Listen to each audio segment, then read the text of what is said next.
ગીર સોમનાથ જિલ્લામાં મેઘ મહેરથી વનરાજી સોળે કળાએ ખીલી ઉઠી છે।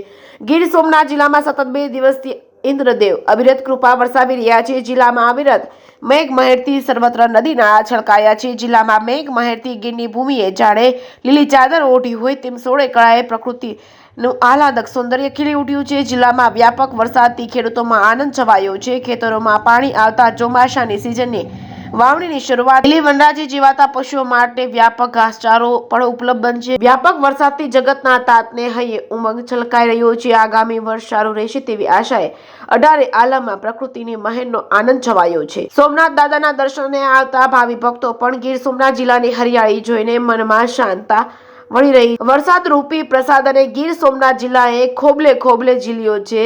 નદી નાળા ભરપૂર થયા છે। ચેક ડેમ અને બોરી બંધમાંથી પાણી ઉછાળા મારી કલકલ નિનાદ કરતા વહી રહ્યા છે। જે કેસરી ગુજરાતી સાથે મહેશ વાજા, સોમનાથ।